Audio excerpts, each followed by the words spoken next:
Catherine Howard, the rose without a thorn. Where Anne of Cleves had been too old and plain for Henry's tastes, Catherine Howard was the opposite. She was young, probably 17 or 18 when Henry noticed her. She was pretty, vivacious, and full of life. And Henry, now nearly 50, fat, diseased, and in constant pain, was utterly besotted. Catherine was Anne Boleyn's first cousin, another Howard girl sent to court to catch the king's eye. But unlike Anne, Catherine had no political sophistication, no cunning, no understanding of the deadly game she was playing. She'd grown up neglected in the household of her step-grandmother, the Dowager Duchess of Norfolk. It was a chaotic environment where young women had minimal supervision. Catherine had already had at least 2 romantic entanglements before Henry ever noticed her. A music teacher named Henry Manox and a young man named Francis Dereham, who called her his wife. But in 1540, when the aging king's attention fell on her, Catherine's family saw an opportunity. They pushed her forward, and Catherine, young and probably flattered, didn't resist. Henry married her on July 28, 1540. Where his marriage to Anne of Cleves had been a political calculation gone wrong, his marriage to Catherine was pure infatuation. He called her his rose without a thorn, his jewel of womanhood. He showered her with gifts, lands, and jewelry. For a brief moment, Catherine made Henry feel young again. He dressed in bright colours, he threw feasts and danced. The old man was in love. But Catherine was essentially a child married to a diseased, temperamental tyrant, old enough to be her grandfather. While Henry was infatuated, Catherine was trapped. Within months of the marriage, Catherine began an affair with Thomas Culpeper, a gentleman of the king's privy chamber. Whether it was love, recklessness, or desperation is debated. Catherine's past also came back to haunt her. Francis Dereham, her former lover, appeared at court and was given a position in her household. Whether Catherine invited him or whether he forced his way in through blackmail isn't clear. But the situation was explosive. In November 1541, everything fell apart.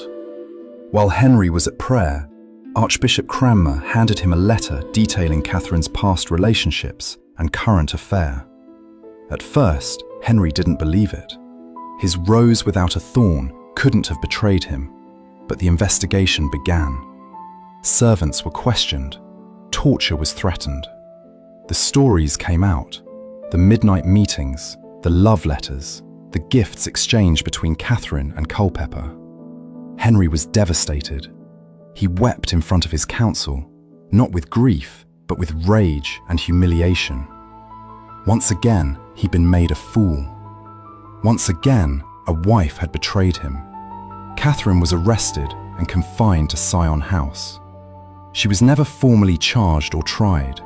Parliament simply passed a bill of attainder declaring her guilty. Francis Dereham and Thomas Culpeper were tried and executed first.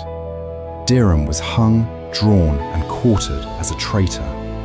Culpeper, because of his noble birth, was merely beheaded. Then it was Catherine's turn. On February 13th, 1542, she was taken from Sion House to the Tower of London by barge.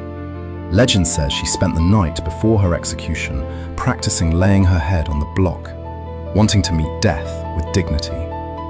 She was about 19 years old. The next morning, February 13th, 1542, Catherine Howard and her lady-in-waiting Jane Boleyn, Anne Boleyn's sister-in-law, who had allegedly helped arrange the meetings with Culpeper, were both executed on Tower Green. Catherine's last words are disputed. Some sources say she asked for mercy, while others claim she confessed to deserving death. The most poignant account says she simply asked to be remembered in people's prayers. Henry never spoke of her again. He had loved her, or at least loved what she represented to him: youth, beauty, vitality. But in the end, like with all his wives, she was disposable. Catherine Howard's story is perhaps the saddest of all Henry's wives. She wasn't politically ambitious like Anne Boleyn. She wasn't a foreign princess like Catherine of Aragon or Anne of Cleves. She was just a young girl from a noble family, used by her relatives, married to a monster, and executed before she was 20. 2 wives executed now, and Henry had one more marriage left in him. This time, it would be different.